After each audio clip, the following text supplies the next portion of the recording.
Assalamualaikum warahmatullahi wabarakatuh. Saya Armita Sari dari Akper Pembina Palembang.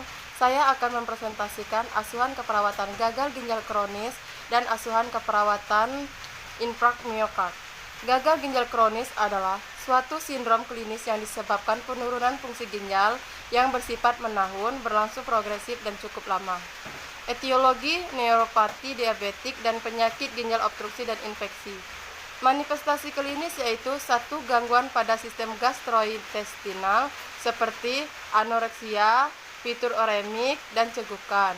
Kedua, kulit berwarna pucat akibat anemia dan kekuning-kuningan akibat penimbunan urokrom.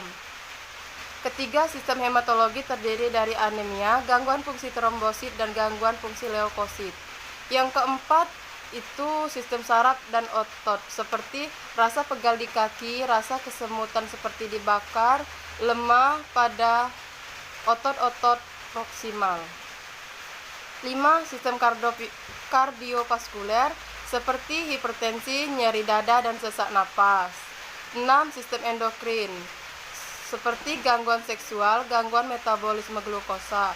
Ketujuh, gangguan sistem lain seperti pada tulang, hiperkalemia, dan hipokalsemia. Patofisiologi gagal ginjal kronis. Awalnya beberapa nefron tetap utuh, sementara yang lainnya rusak.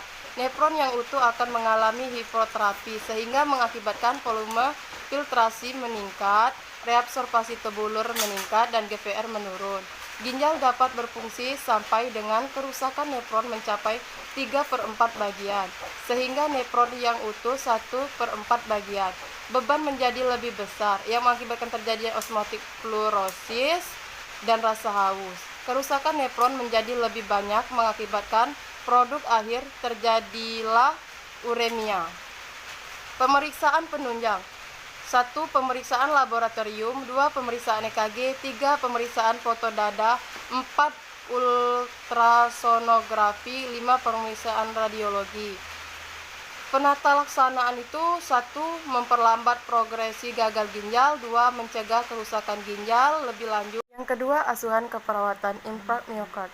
Infark miokard adalah mengacu pada proses rusaknya jaringan jantung akibat suplai darah yang tidak adekuat, sehingga aliran darah koroner berkurang. Etiologinya itu penurunan suplai darah mungkin akibat penyempitan krisis arteri koroner karena akibat penyumbatan total arteri oleh emboli atau trombus. Penurunan aliran darah koroner juga bisa diakibatkan oleh syok atau pendarahan. Pada setiap kasus ini selalu terjadi ketidakseimbangan antara suplai dan kebutuhan oksigen jantung.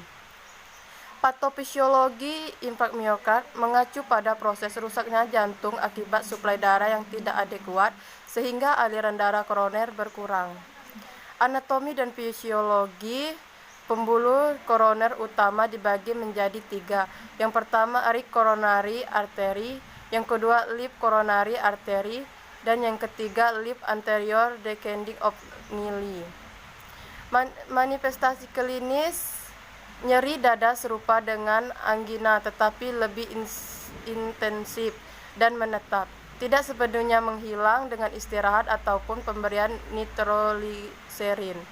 Sering disertai nausea, berkeringat, dan sangat menakutkan pasien. Pada pemeriksaan fisik didapat muka pucat, takikardi, dan bunyi jantung.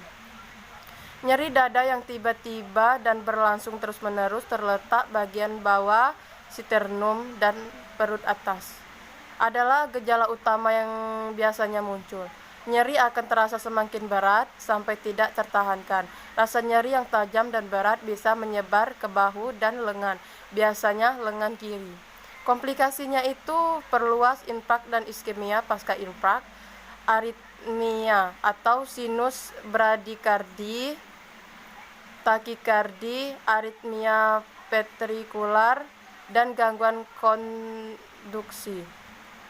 Penata laksanaan medis itu dengan istirahat total, diet makanan atau serta rendah garam bila ada gagal jantung.